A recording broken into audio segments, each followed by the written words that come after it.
Well, we usually do an intro for this, but I'm usually the guy that does the intro, so we're just gonna go for it, all right? What's going on, everyone? My name is Seth Miranda. Welcome to the Adorama event space. I got Brent with me today. Give me a break. There we go. That's how you activate your model. If you don't know, I'm a photographer for 25 years here in New York, and I spent a lot of time in the special effects makeup industry, zombies, creatures, aliens, stuff like that. I'm also from New York, so I'm going to talk really fast. And you're all, do you not switch cameras? I'm on that camera. Okay, it's Joe's first night, so all of you in the chat, give him a hard time, okay? Basically, we do a lot of stuff where it's like, beautiful model, and let's make them look beautiful, and then a portrait, and we get like nice and nice and nice, but we don't talk about depth, context, creating a narrative, atmosphere. And when we talk, you're gonna see a lot of videos out there and maybe even demos and classes at trade shows that use the word cinematic for literally everything, because that somehow will make you sit in those seats. Cinematic is not a word that just means, oh, it looks epic. No, there's fantasy to that. When they say like, oh, I'm gonna show you cinematic wedding, and it's like a 9-foot-long dress and friggin' blue angels are flying over while a wave is crashing and a lighthouse is there and there's like a chipmunk holding a ring, like, that's fantasy. And that's great. That's grandeur. Cinematic is a literal language. You are not going to have a film out there that in the lower corner is someone literally talking to you through like, see this red light over here? That's to make you feel like, no. The light in your scenes is to pull the switches in the back of your skull that you don't even know that you have, but you, for some reason, it's making you feel and think a certain way. It's like, you've all lived lives. You've all been looking at light your whole lives. And so you know when something in the environment feels like something you remember, that you've experienced, and you remember what that experience was like. If you're doing some kind of scene where people are gonna be breaking up at a restaurant, right away, you're already starting to think about what that light looks like. Maybe they got a solo light overhead that they're both sharing. Maybe it's a wooden table that's bouncing a little warmth up, right? Maybe there's some, you know, Heineken sign that's ripping from the background, a little distracting, but her hair is a little bit green, but that's all you're looking at while she's telling you it's not working out. Not that this ever happened, but you have these tells, and that's your tools when you're creating an environment with the light. It's not about, I need to be in a specific space. It's not about, I need these props. You can have all that stuff you want. You can have all the wardrobe. You can have them hold whatever you want. But if that light doesn't match that tone, you don't have anything. And that's what this is about. Does that make sense to you guys? All right. How many of you are first timers at my demos? Okay. On the count of 3, you're all going to scream because it's weird when you're quiet. Okay. And then we're going to break this ice. And then when you have questions, you're going to yell them at me because I'm from Brooklyn and that's how we show love. We yell at each other. On the count of 3, everybody scream. 1, 2, 3, scream! Thank you. Feel better? This is a two-way street. I'm not up here for my health. In fact, I'm dying up here. All right. Brent is not just a model. He's also an actor and a bunch of other things, but we only care about the acting part right now. We've worked together for 12. Yeah, 12? Yeah. Wow, I okay. was thinking about it recently. I was like, it had to be 14. 14, okay. I have put Brent through a lot of hell, and he's just gotten into everything I've needed to get into, and that's why I call Brent again, right? When you are talking about character, half your battle is the casting. If you get someone that's not comfortable being something or can get into that space, what are you photographing? Just light projecting on somebody and some props or whatever. They have to become just like you are trying to portray. Does that make sense for you guys? And if you guys have questions in the chat, I'm sorry. Hit a bunch of cues so I can spot it, and Joe will pull it. It's his first night. Hopefully he doesn't start a fire. I don't know. So we're gonna dial this more technical, like basically macro to the light on him, and then we're gonna create more of a scene, okay? If you see me at a trade show, you probably see me do the Rady car demo and all this other stuff. We're not doing that tonight, and I've done that way too many times, but you know, I'm gonna milk it till I die because people are like, wow, how'd you do that? Well, I'm gonna keep doing it, right? When we are trying to decide what kind of light we want to go for, you've got to decide with what kind of tone and what the character is and where they are, right? When you are setting your lights up for something character driven or cinematic, your questions for the light isn't, why would it look so great with your skin tone? You would look, I got to smooth, shut up. What you need is to think, Where are they? What light sources are in that space? What are the properties of those light sources in that space? Then, where are those lights? Okay, so I just talked about the restaurant right away. Where's that light? Straight overhead. Most of your lighting in indoor space is going to be overhead. So you want to get to a place where they forget that you lit it. You want them sucked into the feel of the frame. And that's when you start realizing you pulled it off. Okay, give me a picture-in-picture really quick. So with Brent, we did a workshop at Lindsay Adler's studio 2 years ago, and I made him into an eternal clown, that I called it. And I just wanted it to be playful, but sad, but off-putting, but somehow still inviting. Like, you want to play a little bit. I know there's blood. I get it. But you kind of just want to know what else this guy has up his sleeves a little bit. But notice how even the air around him feels like there's like a glow to it, right? It doesn't feel like a blank atmosphere. It doesn't feel sterile. There's something filthy, but warm. So the warmth feels inviting, but then everything else just, right? And he just clicked right in. I mean, my man was biting down on metal chains and all sorts of stuff. I felt so bad. I owe him like dental records or something. But today, I think I'm going to go a little more easy on you. Let me get you stand up. Yep. So for this part, we're just going to dial in our light to talk about the light on our actual subject as opposed to the entire space. Does that make sense to you guys? So we can really look at what we're doing with people. And, you know, let me get you. Yeah, fine. What's the first frame I got to do though? Black flame. Black frame. Why? Because you got to make sure that the light from the ambient light in the room is not affecting the. I got to make sure the ambient light is not affecting my exposure. Yeah. I want to make sure that the only light I'm recording is the light I'm creating.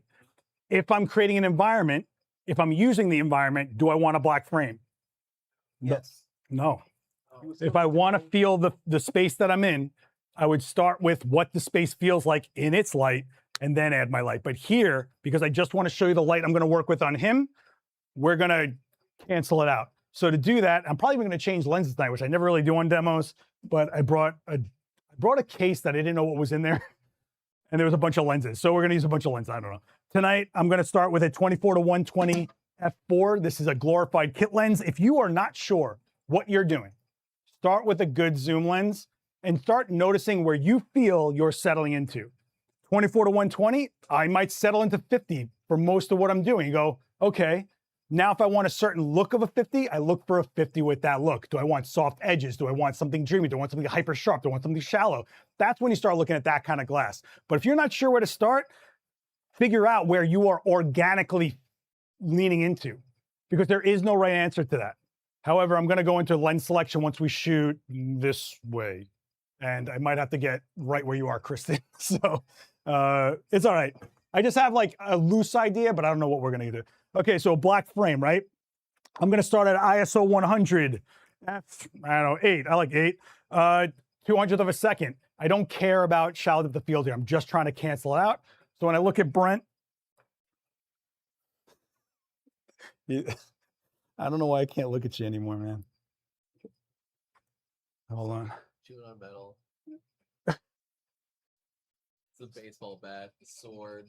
Hold on, am I tethered in? What? It wouldn't be a demo if I didn't have a problem off the bat, right? I am not tethered in. No camera available. This is the same camera that gave me a problem last time. And now, oh, I know what's happening. Okay, so just so you guys know with tethering, if you have memory cards that have a lot of stuff on them, your tether will go through every single thing on that card before it gives you a tether. These are a terabyte a piece. And I have not unloaded these cards since the beginning of the year.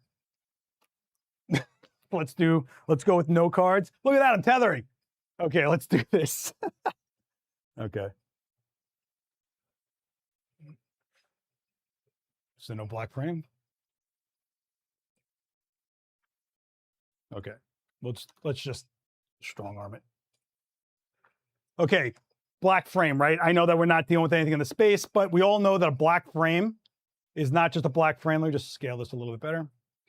A black frame is also showing me how dense my shadows can get in the situation I'm in, meaning the light I'm working in and the way I'm exposing for the light. So this right here is saying 2.9 or so. So I have about 2.5 stops of shadow density. So once I start introducing light, the densest my shadow can get is 2.5-ish stops from my light. If it was less than a stop, I'm gonna have a hard time really dialing in the shadow I want or fill light, right? But this is giving me an idea of exactly what I'm working with. So there's no guessing. Light is an art, it's a feel, but it's a science, okay? And it's predictable. And that gives me enough information right there to predict how dense my shadow is. So if I start with a light and I put in a fill light, I know that if I put it at 4 stops bright, then I'm blowing out those shadows and my key light. But if I throw it in there at a 1.5 stops, I know I still got about a stop left of dense shadow in there. Does that make sense to you guys? Just when you start thinking like that, even if you don't understand what I'm saying, just be around that kind of vocabulary and thought process. I am totally gonna drop this camera, watch. All right, let's get some light in here. Okay, I got a Profoto B30 because I just felt like slumming it today with some budget gear, you know? You know? What? No, you don't know? Profoto is, I like using Profoto. What am I gonna say? Let's just start off with a straight up overhead, because the one thing you can always do is start off symmetrical and then work towards asymmetrical. When you start off symmetrical, you're starting at more of a center point, just like anything else. If you're not sure where to go, take a look at what you're looking at from an even standpoint. Then you can decide which way you want to go. Let's say Brent had some sort of scar to left side of his face. I can start making decisions based on that, as opposed to, let me just light on the right side. I never saw the scar because I didn't throw light over there. Does that make sense to you guys? All right. Any questions so far? This helpful so far? You guys being weird? All right, let me throw a sandbag on it because somebody in the chat's going to be like, oh, you're so unsafe.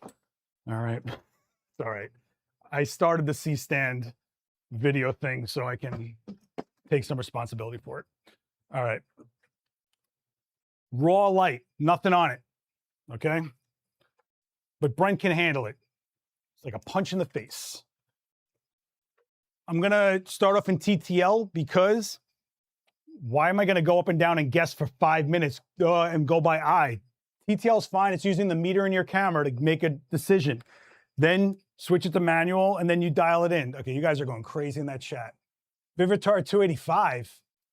I have a few of those left. Actually, in the $3 bin, there's definitely some Vivitar flashes left. All right.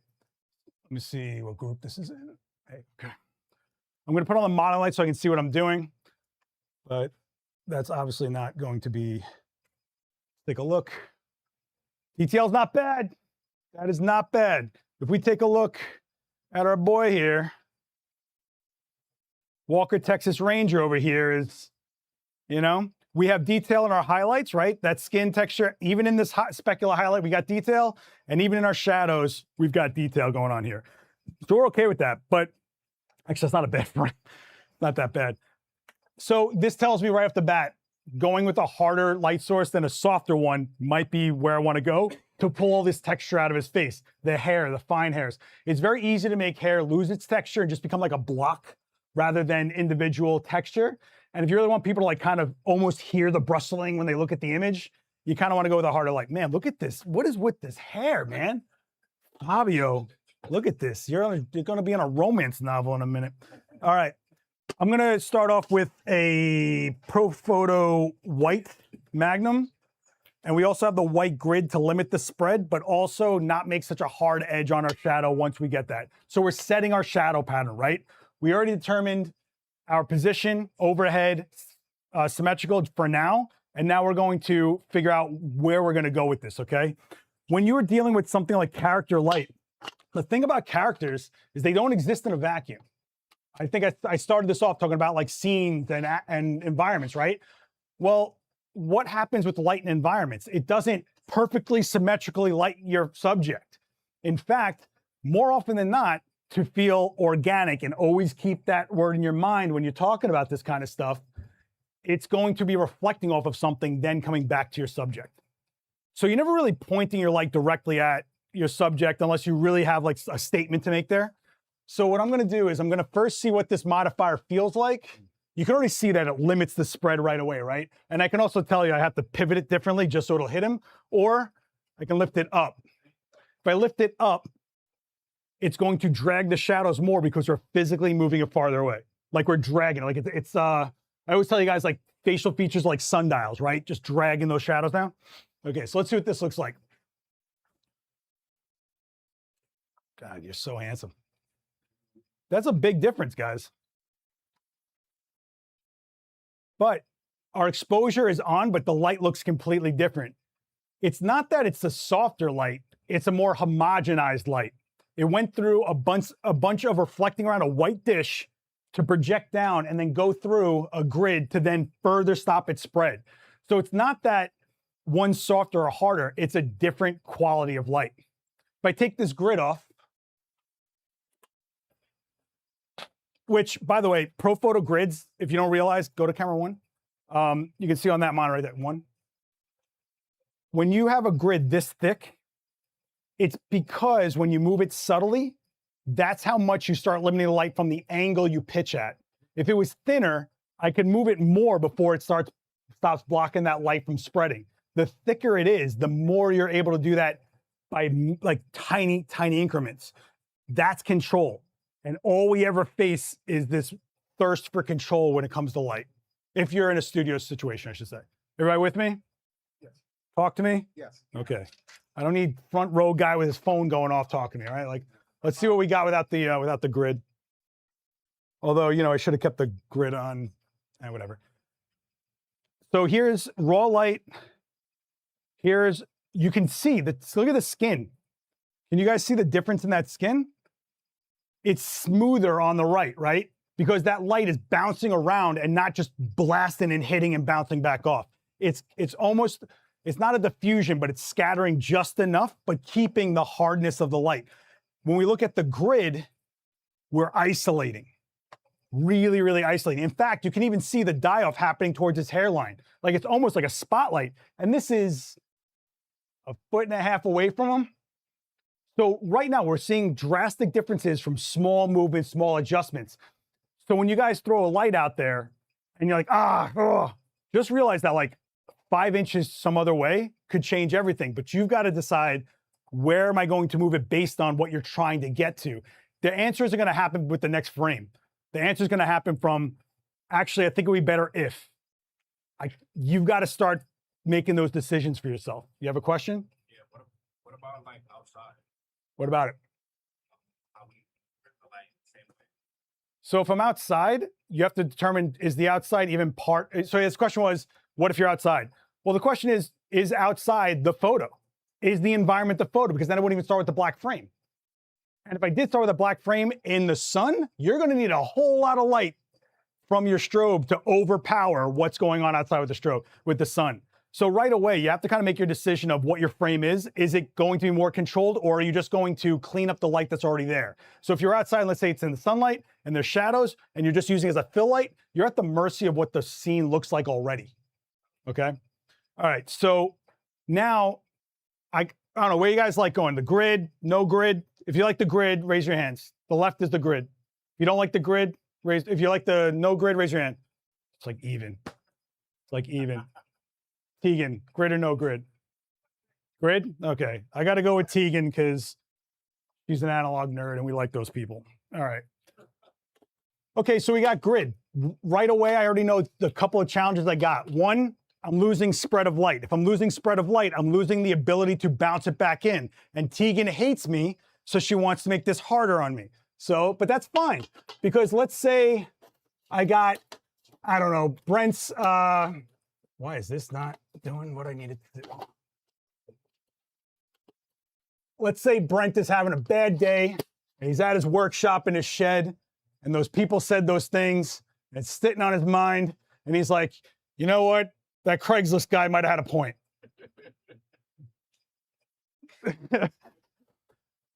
Right away, it's too spot on the way we're doing it, right? If I were to give him an off center, I mean, we were talking about the light cascading across him. We're going to miss a bunch of facial features.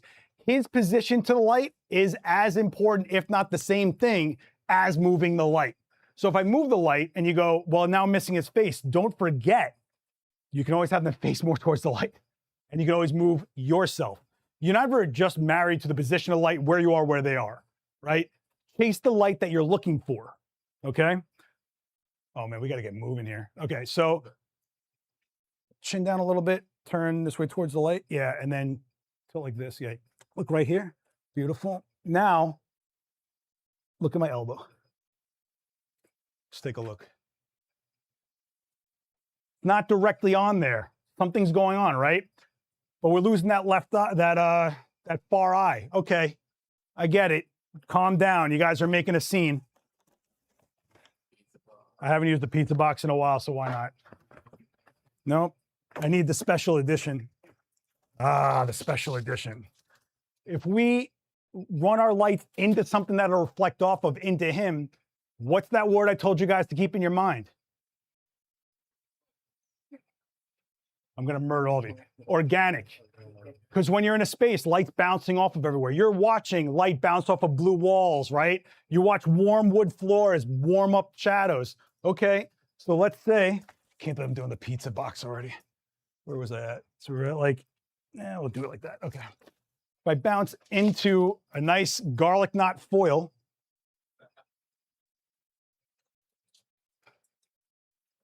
you keep the hard, but you can dial this, right? We kept it really close to him. If I dial it back, this is, I don't know why I do demos like this. Chin down a little bit and turn straighter this way. Yeah, that's it. If I dial it back a little bit and I arc it towards that far eye a little bit, we keep the tone that we had here, but it's cleaner, but it's the same tone. You guys get what's going on here? Actually, look straight at me right here. If I chin down a lot. Okay. Right? If I take that pizza box away and do that same thing,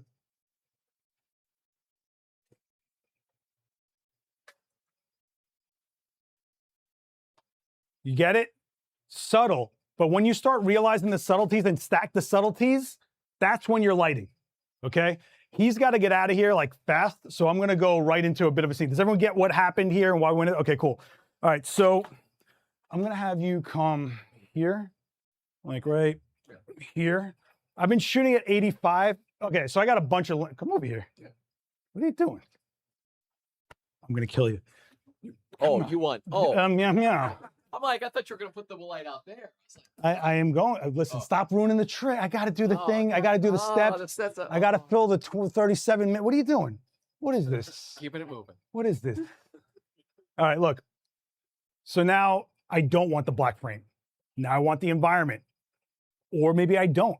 Because if I don't use this environment, where there is no light, I can put light. So I can decide to have you guys show up or not. So let's take a look what we're looking at. I've been staying at 85 millimeters for a tight shot. I have 50 millimeter, 35 millimeter over there. I'm going to swap out lenses in a minute because I want to stay in the look we're in. So I'm going to make a decision about the lens, right? First decision about the lens is, if you're doing a scene, are you the viewer? Meaning your camera is the viewer. Your perspective point, how close you are. Your camera is literally the eyes for your viewer. That's how much control you have. The question is, are we there or are we ominously not there but able to see what's going on? This is what I'm getting at. 50 millimeter, I'm there. I might be in this room. He might not be looking at us. He might not be interacting with us, but we have the feel that we're with Brent with a 50 millimeter because 50 millimeter is close to our eye. Yeah. It's just we see 180 degrees. That 50 might be like a 68 degree field of view. If I said, actually, I want to feel like we're back, 135, 85, we're far back, but we're punching in, right? So what do we want to do? If you want us to be there with him, raise your hands. If you want us to feel like we're ominously just looking at him, raise your hands. Really? Okay, that totally threw me off. I was going to go with the 50 the whole way for this demo, but here we go. Nah. I got an 85 or a 135. They're both fat as hell, right? 85 is similar to what we were doing. 135, I'm going to be stepping back quite a bit. But it is a beautiful lens. So which way do we want to go? Do we want to go closer to splitting the difference of being there but not being there, or definitely not being there? Definitely not being there, raise your hands. Splitting the difference, raise your hands. Okay, we're doing 85. All right. This is all because I took this case. I don't know. This is an 85 millimeter f1.2 for the Nikon Z mount. I did the video for this, if you got a chance to watch that. If you didn't, you're dead to me. Let's... Do you shoot often by yourself? Do I shoot often by myself? Yes. Do you don't like have an assistant anytime? If I have an assistant, it's usually because the job is bigger. If I know there's long distances, if I can't throw a stand down, like I need a permit, I'll call assistants in, but I don't just call in any assistant, because if you're holding a light for me and you don't realize that this is different from this, I'm gonna kill you. All right, all right. But assistants are great. I'm fortunate enough to work in controlled environments more than not, and therefore I'm in a studio more than not. Okay, so I'm gonna open up my aperture. Motherfucker. Oh, whoa. I'm having a week, guys. It's all right. YouTube lets you curse 10% into the video or something like that. Whatever, Adorama, leave me alone, okay? You're not paying me for this, leave me alone, okay? All right. So let me put on live view so you can actually see what I'm dialing in, okay? I go to here and I put on this. Nothing. Live view is not supported when using PTP device. What? The Wi-Fi maybe. My Wi-Fi is connected? No. There you go. No, I think I just ripped the cable. I'm out of trouble. Okay, so this is 1.2, blown, completely blitzed out. This is what the exposure really looks like. This is the f8 we were shooting at. Okay, so the shallow depth of field affords me to get some of the ambient light in should I want it. So if I take this shot,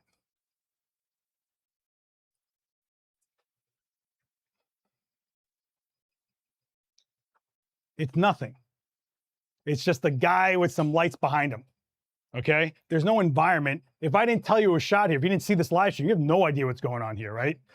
I was gonna lean into the 50 millimeter because otherwise I'm back here. And then this becomes the frame. The reason I would go with the 50 in this situation, not that you guys are wrong, except you are, the 50 can still be really close by stepping closer. So you do have the ability to have the focal length not feel exaggerated or compressed, but you physically can be closer to your subject while still seeing environment. And so let me just show you what that looks like really quick. And I even got a 35. We want to get even wider than that. I'm not really thinking that. But if I go with a 50,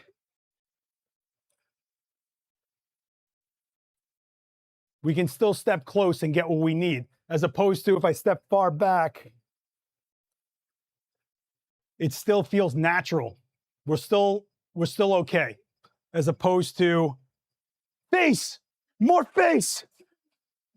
You get what I'm saying? Okay. So now I got to start feeling out an environment. He was like, hey, I brought a bunch of wardrobe. I was like, cool, man. Let's throw a light at you really quick. And I'm actually going to point this a little more down. I'm going to cheat to this side of his face. I have all this space here. Here, spoiler, what I think I'm going to do is rip a light from this side this way. And I'll explain what that's going to do as we get there, okay? Everybody with me? Yes. All right. It's helpful so far? Yeah? You sound so excited. I'm so glad you could join me with your enthusiasm. So I'm going to take an actual silver board. This is chrome spray paint, which is like a bunch of micro mirrors, okay? I'm going to put it on this shorty, also known as a 20-inch C-stand. We're gonna grip it down.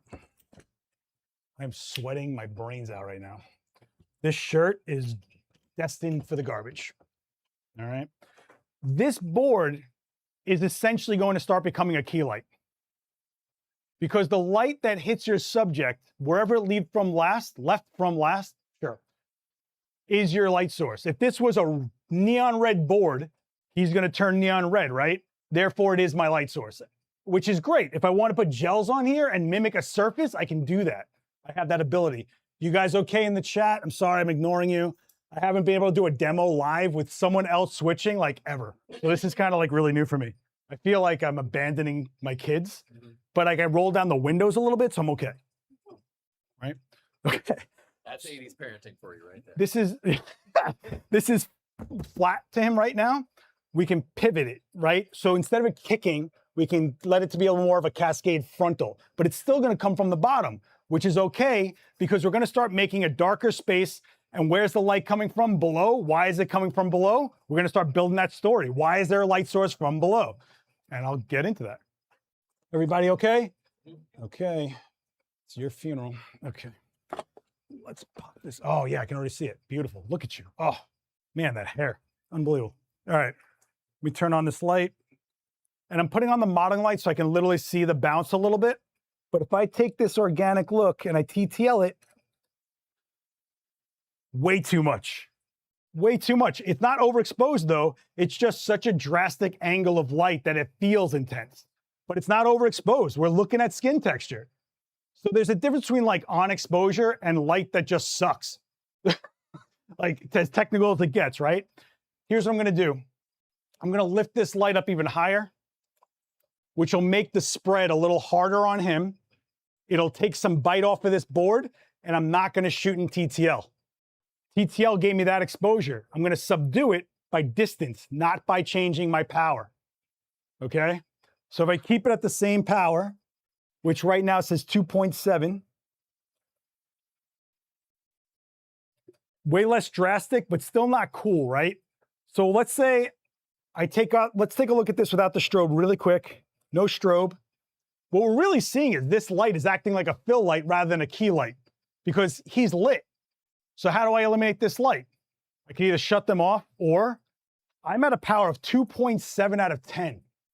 I can go with the high-speed sync in this situation, which is what all of you always ask me to do, and now we're gonna do it. So I don't want to hear it anymore. Okay. So how am I gonna determine my shutter speed going above my sync? Well, I'm gonna look at my settings at 200th. This is 640th. This is 1,000th. This is about 2,000th. We kind of eliminated a lot of light on him, didn't we? We also lost that background, didn't we? But I also said I'm gonna put a light back there, didn't I? Where there is no light, I can put light. I'm already thinking I'm going to do that, then I'm okay with losing this light. Does that make sense to you guys? So let's take this shot.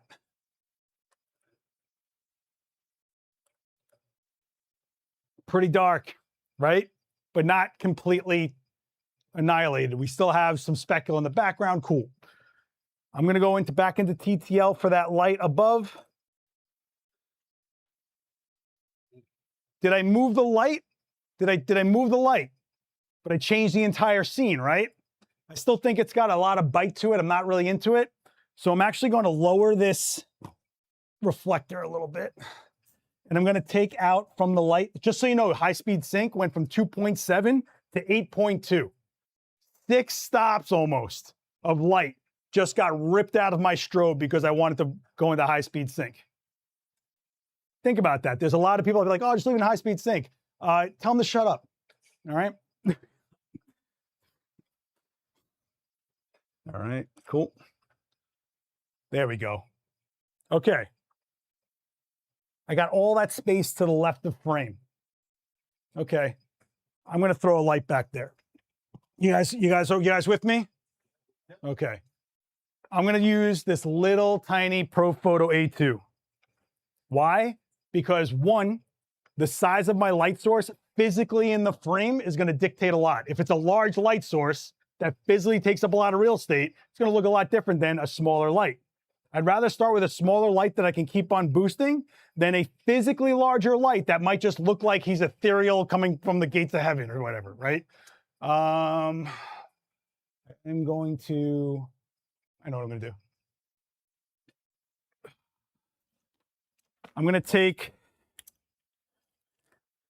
a magic arm, or this is a Matthews Noga arm, and I'm going to put it in that truss. And you know why I'm going to do that? Because I built this space and I can do what I want. Also, that's what a truss is for, is mounting stuff. This saves me from putting a stand literally in the seats where you guys are sitting. It's also a decent amount of distance. It's also up in the sky. And yeah, we can do this, right? Or, wait a second. Let me see if I got something. All right, so then this has to come off. Of course, it needs like a wrench. All right, maybe we're not going to do that because I can't get this off. Have any questions so far? We all right? Let me just take out a tool really quick. Hold, please. If I had do I have a post anywhere? No, I need a post.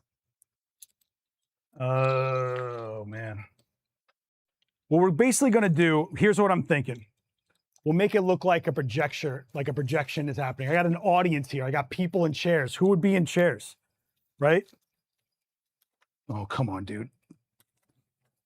You don't got a wrench on you, do you? Pulling out every everyday carry tool I got. I think I might have to put a stand there after all this trash I talked.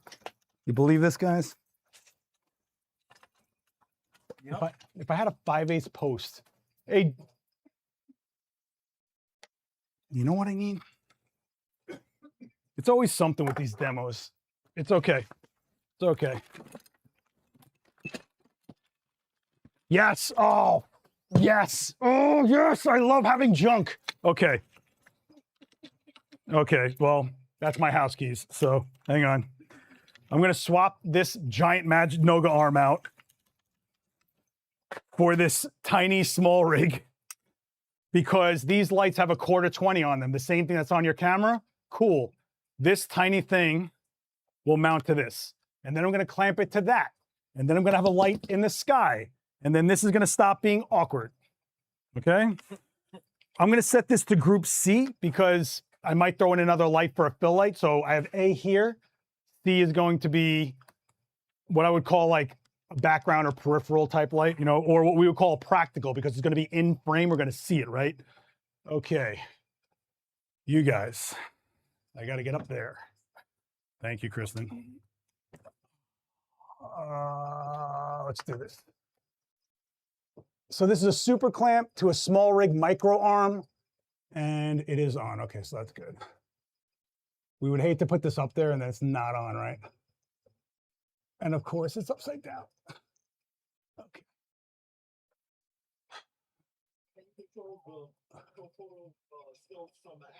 You can control the Pro Photo strobes from an app, yes. But you also have a controller on your camera for them, so, you know, you can do that too. All right.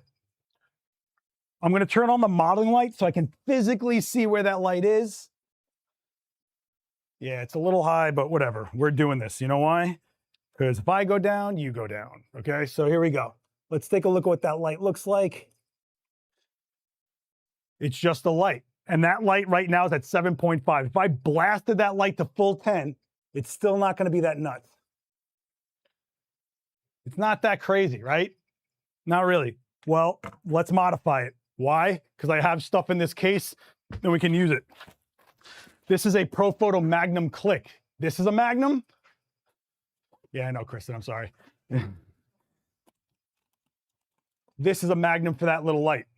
This will add power. It'll also give me a different, like, not focus, but it's a different spread of light. Let's take a look.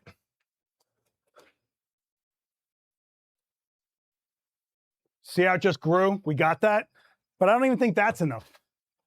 What are you going to do next, Seth? Calm down, guys. Calm down. I'll tell you what I'm going to do next. I'm going to do something you all can do. This No, not black mist. See, you open in your mouth and you don't know what you're talking about. This is something they all tell you don't bother buying, but can come with a lens for free anyway. It is a UV filter. And this UV filter is blessed with the nose grease of Seth Miranda from 10 years of nose grease. I think, I don't know, can you even, probably not. So why am I using the filter? Because why would I put anything onto a $3,000 lens when I don't have to? Why would I do that? And I can tailor this wherever I want. Oh, big difference. But it's too clean. How do I fix that? I'm so glad you guys asked. There's this crazy stuff. It's called gels. I really like grime gels, which are gels that look like actual light that's out there. This is industrial vapor, right? Nice and grime. Yeah. Oh, you're okay with that, sir? Yes, sir. Jesus. Who is this guy? Let me get that tape. You put it back there. The cool thing about a light in play and gels are you can actually shape the gels. You don't got to record this. This is being streamed. You can watch it later, you know. You can actually shape the light. So I did a video for the Fujifilm X-T5 where I did a fake sunset through a window on a piano with a one-eyed cat. I'm not making this up. I made sure the gel looked pointy, so it felt like a sunblast coming through, right? I don't want a perfect circle. But here, I'm just gonna be filthy with it because I gotta get Brent out of here. Yeah. Okay, actually, you know what? Let me get those. I'm just gonna use a sticker really quick. So I'm just gonna use one of my own stickers as like another piece of gaff tape because I left the gaff tape over there like a jerk. And you all are gonna watch. What? Right behind. Oh, now you're gonna help? Yeah, I'm gonna do this the skater way. Yeah, cool. All right, let's do this. And yeah, I got stickers for all of you if you guys want. So let's see what this grime looks like. Yeah. Right? Don't forget, guys, we started here. Right? We're just using light here to create an environment for us, okay? Now, I brought this because I don't know, for some reason, I always keep a flashlight because I feel like it's a cool prop. Here, hold this. And now I can physically aim it where I want it to go, right? So if I have, let's back up a little bit. Your face. But you're dealing with two specular light sources in the same situation, but they're not overblowing and blowing out the entire frame. One's controlled, the other one's blowing out everywhere, right? And if I zoom out, if I just go backwards a lot and I get you guys in there a little bit, can't even see you, right? My other option, oh, look, another light. How convenient. Amazing. This is another Profoto B30. Let's pull a Joe McNally and I'll rake it from behind your heads. Why would I do that? Because instead of lighting your faces, I'm giving you guys the same light pattern from a projection. My projection, right? So I'm not throwing lights in here and going, maybe. We're making actual decisions based on stuff. All right, everybody watch yourselves. This guy's on his phone. She's not real, she's AI, bro. All right, this we might have to modify because I don't know if the spread's gonna work the way we want it to work. But I'm not gonna rake it this way, right? We're gonna wanna match the pitch of our projection somewhat, right? So I'm gonna go a little higher, not much because I don't wanna overplay. I just wanna highlight that you're there. Does that make sense to you guys? So I'm gonna put this in the group, well, how many lights do I got in play? 1, 2, I'll put it in group D because we like D, right? Everybody okay? Okay. And I'm gonna put on that modeling light so I can see what I'm doing. And the reason I'm gonna put that modeling light on more than anything is I don't really want that in my frame. So I'm gonna get that behind Brent and then let the light do the talking for you guys. I'm not even, we're running out of time, so I'm just gonna go for it because why not? Let me just make sure D is on. Okay. Let me just see if what you guys look like. So you see it like it's just an accent, because without that light, that's what I got. So it's not that we're like, light, look where I'm lighting, look right here. We're keeping to organic sources and we're putting them in places that make sense. That makes everybody with me? Yeah. Dude, I'm gonna die up here. It's a lot, right? Yeah, you got 4 layers on. Look at you and that long hair. And I love you so much. All right, let's take a look if I can get that. Or in a movie theater. I might even switch to 35 just because I can't see. That behind me. Well, I'm trying to get the, I'm gonna get the board in the shot, but you guys are gonna shut up, okay? Oh no. So I cranked that light up 2 more stops. I think that's a lot. I don't like the way the wall's getting lit. I also think we can modify it so that it's not just spreading onto that wall. All right, how am I gonna do that? Oh, that's funny. I happen to have this other Pro Photo Magnum. I just happen to have it. I'm gonna give it to our pro department guy, Joe over here, who also does demos here. Oh my God. How's the chat doing? You guys okay? Don't forget to hit like. I feed my family that doesn't exist on likes. I might have kids. I don't know. You don't know. But they need likes. All right, I'm gonna dial off about 2 stops off of that back light. And we're gonna see what the spread is. Lower your arm down. Yeah, like that, yeah. Go, go, go, go. I don't know, it's just not hitting the same way. Let me put on the modeling light and see really, oh, Joe, pitch it down. It's just flying right past them. A little down more? Yeah. All right, here we go. Let's try this again. There we go. Yeah, there you Now we're going through a crowd, not empty darkness, right? Everybody makes sense? And we're not taking attention away from our Alan Wake guy over here. I mean, this is sloppy and janky and very elementary level, but you guys understand the thought process of why we're doing and where we're doing, right? We're making sure that the light is almost feeling like it's coming from something it's reflecting off of, not really lighting him. We're making the light match the flashlight that could be cascading on him, right? It doesn't feel out of place. Nothing feels like, I don't know why this is happening. In fact, you know what? I'm gonna go all in on that light and see what happens. Why not? I mean, we're not gonna be here again, so why not? All right, what? Okay, now you're doing some like cartoon sleuthy thing. do shit, man. Yeah, so I totally messed up because that's the backlight. Yeah. Let me see. I'm gonna switch to a 35 just so I can get more of the framing here, okay? Cool? All right. Any questions right now? Is this like making sense for you guys? All right. This is my last demo for a while because I don't know why I do these. I really don't. I don't know what's going on. But I think it's important that you guys see people shoot live. Everything makes sense. They can explain everything they're doing. All right. Yeah, I got it. I got it. I got it. All right. What was I shooting at before? 1.4. So we'll go to 1.4, 2,000th of a second. Oh, I don't have my snot filter. Oh, you left on the other. I left it on the other lens. Oh, you guys are so quick. Tell me about lens cast, but you don't talk about snot filters. Where are you on that? It's stupid, but look how much of a difference that made. Did I pull out a fog machine that I'm gonna have to clear out of here every 5 seconds?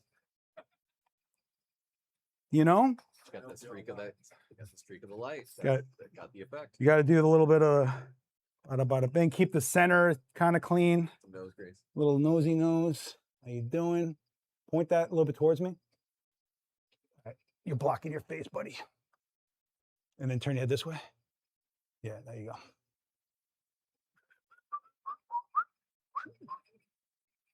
So what just happened? I'm literally getting a reflection of the light in that TV. So my option, change my angle. Stop looking at that TV, you dope, right? Lower with the light. Lower with your hands, lower with your hands. Point it down. Point it down. Yeah, yeah, and then lower your hands. Yeah. Tilt it up a little bit. Beautiful.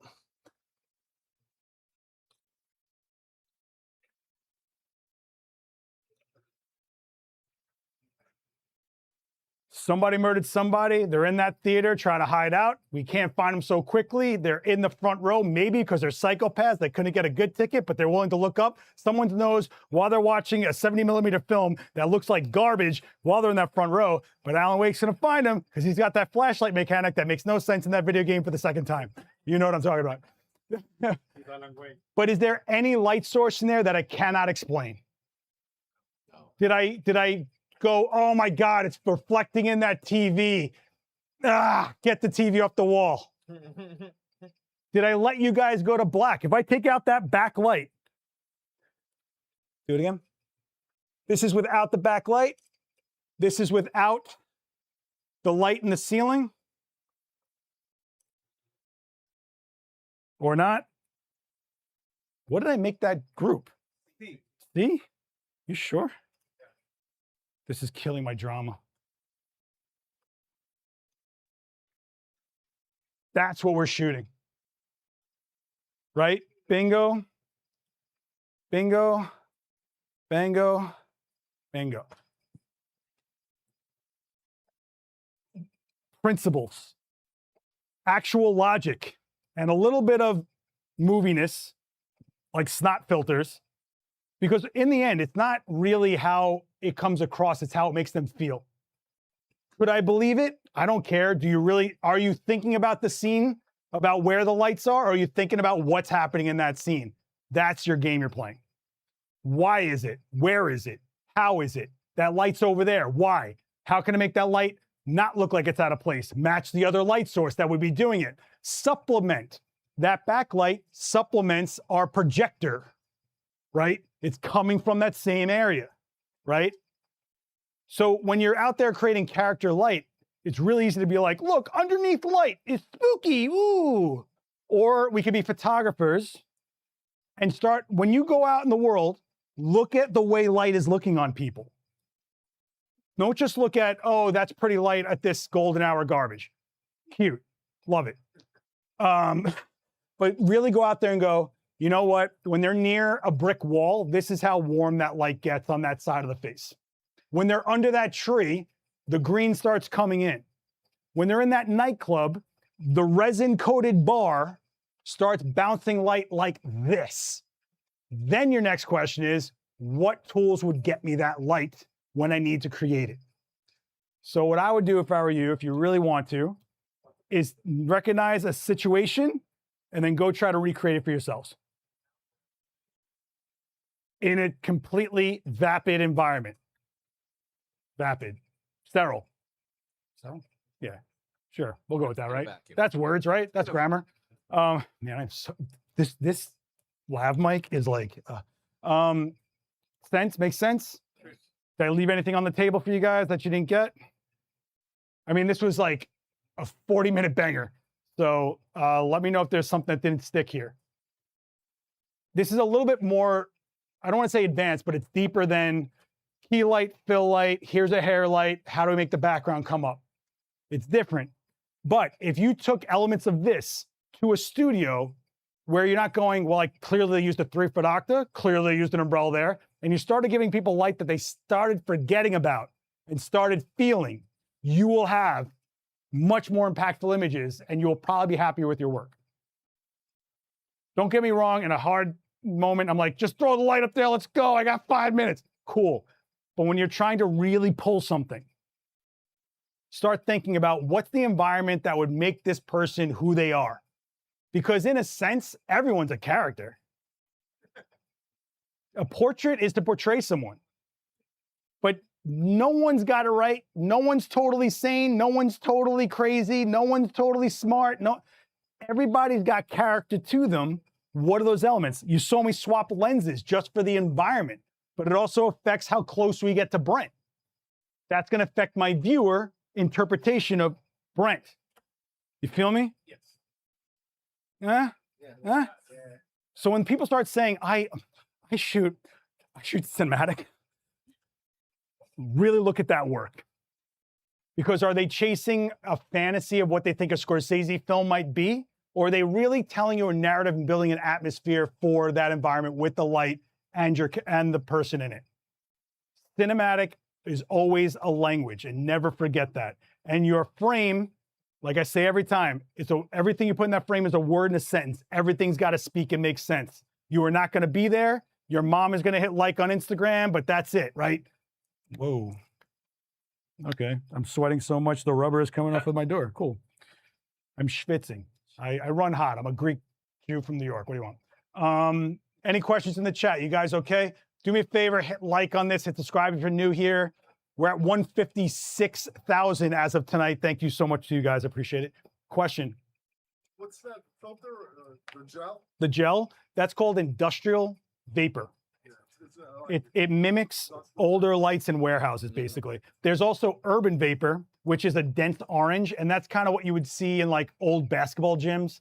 You know what I'm talking about? Like sodium vapor. Yeah. Yeah, or like old street lights. That's what made me think about That- sodium lights. Yeah. That industrial vapor is Roscoe. What's Lee's? Industrial something. Industrial vapor is like one of my favorite gels of all time. I'm just putting this out there. You might see a signature gel pack of really grimy stuff at some point. Keep an eye out. 3150. Sure. Another great gel is chocolate. It's a brown. You can mix with a rustier color. You know, the gels I gravitate to are the ones that would exist out there in an environment, not just like, yeah, pink. If it's pink, there better be a neon sign somewhere. You know, like, or you're at an arcade. Like if I was shooting somebody that looks cybernetic, at some kind of like Dave & Buster's environment or something, that makes sense, right? Yeah. But when you're trying to make someone on a street look like they're doing something and in something, you're not going to have all the light sources in the world, but what could be there? Now go create it and have it make sense, have it look right, get the texture, get the intensity. How are we doing on the, can you scroll down on the chat? It's like stuck. Wow, Vic, you are talking a lot. Thanks, man. Appreciate you. Industrial vapor is one of the best, I know. Daniel Norton wants to know who wants to fight after this demo. Oh, you know, Dan Norton was a sergeant in the Army, so I don't know. He might be a sleeper. Like, he might just knock me out one day. How much of this collaboration with the subject? It sounds like it's directed by the photographer. Well, it depends on any type of shoot. Depends on everything, right? Who's approaching who and why? Where can you get to? When I work with Brent has an idea in his head when I say like, hey, I said to him, I said, hey man, I need you on the 12th. You around? And what did I say? Yeah. And you said Alan Wake. Alan Wake. And you send me a photo and I'm like, great, here's what I came in with today. I said Alan Wake because honestly, you have the hair. And I know he has a lighter hair color because I wasn't going to do like John Wick, which is dark and brooding, right? I know he has a bright eye color, but I also know that his facial mannerisms can be very, very animated. And I'm going to have to light to dial it back just a touch because he's giving me so much. And that's what's amazing, right? Like I can always get more out of him when I need it. I know you got to thank you so much. Can I get a hand for Brent, please? Yeah, I'll talk. Yeah, we'll talk, Gary. I got to test something, so I'm going to call you soon, all right? Yep. All right, cool. What's up? Anything that didn't make sense? All right, I made this up on the fly, obviously. But if you get into those headspaces, you'll be surprised how you can take a normal setup and morph it into that last frame while they got 10 more minutes with you into something cooler. And then that person goes, hey, can we do that? Like for real? Then you find a location. Then you start looking at wardrobe, you know, and then that shot comes to life. All you cosplay photographers, I love you to death. But if I see red and blue gels randomly anymore, I'm going to kill you all. No. But think about it. You guys change gels and you do what you can in a convention scene. But what if you made that scene look more organic? And I think we're so easy to get into fantasy with cosplay and stuff because it's so grandeur and crazy. But like when you make a fantasy character grounded, look at Penguin, right? I was fortunate enough to shoot for the guys who do that special effects makeup. And it's just like the thought that they think about. So for example, Jack Sparrow, famous makeup by V. Neal. He has a red spot on his jaw all the time. And in an interview, she's like, oh, that's syphilis. Didn't have to be there, but it's a layer that's there when it gets caught because pirates are filthy. You know what I'm saying? Like it's these things. Stack the subtleties, build the details, make the whole photo. You will be happier with everything you're doing. So as much as character lighting is like more my realm than like pretty, and I can always do pretty, but I want people to get 87% there and then tell me the 13%. And if they're a participant in your image, they're not just an observer, and you know what you have? An audience that wants to be part of what you're doing. And that's when you build a following. That's when you start building your platforms, okay? I made a career out of it, thankfully, and I learned a lot from working with people who build creatures. Why would they be like that? When I started shooting special effects, I'm not kidding you, they showed me the portfolio of this makeup school and it looked like a DMV of zombies. I was like, how? How could you do this, right? And then when I started shooting the alien type stuff, it's like, well, this is from an aquatic environment, but it is intelligent, so it will have clothing as opposed to savage, which would be more feral looking. And so like all these little things add up. And then the light is just really wrapping it for their viewer to bite into. But there's so much under that light that you've got to consider. And then you really build your light. You're an architect of the light. You feel me? Everybody good? I feel like I'm looking at a lot like, what? It's like the backstory when you designing a character in the film. Yeah, so when you look at any amazing property that was built as a world building, for example. So I'm a big fan of From Software games. Don't even. No. Sekiro, Elden Ring, Dark Souls, all of it, right? But if you look at that, they started with backstories that were eons before that game even starts. So when you're digging into something, it's like a lie. If you lie shallow, someone's going to figure it out. But if you believed it forever, it's the same kind of thing. We're lying to people. We're building fake. But I want them to be impacted by the image so that moment isn't just a photo for them, it's an experience. Yeah. You do that, you are a photographer. We have so many tools at our disposal, and the one thing you guys sleep on the most are your own hands. Absorb other things. Look at the way, one of the biggest influences of my early lighting when I was in the gallery world was Fight Club. If you look at all my color grading, I shot everything in cross-processed film and I graded it and it felt like it, right? And Scorsese was huge on me and stuff like that. But you have to get to a place where it becomes yours. But at least if you understand the purpose behind what someone else created and then are able to technically create it, then your next step is where are you going? That's when you grow. Understand the technical, understand the reason, put it together. Now what are you doing? We can all create shots, and you've probably seen a million people do teal and orange light all over the place and lots of the same look over and over again. But do you care about those images? Can you think of one of those images right now? But if I mention Godfather, you're seeing 6 scenes in your head right now. Goodfellas, Ray Liotta, I'm looking at it. Tombstone, I see it. Black Swan, bang. That's because all those images stuck, and that's your goal. That's your goal. Okay? I don't know, I got no one to shoot now. So I don't know when I'm gonna be back, but if you guys want every Monday, I'm available. I'm live on this channel for Ask Me Anything.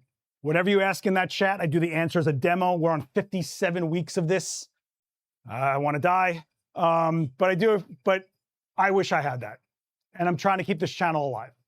You guys sitting in these chairs, keep this channel and this space alive. The next person in here, the next time Daniel's in here, next time Joe McNally's in here, Neil Life is in here, it's because you're sitting here now.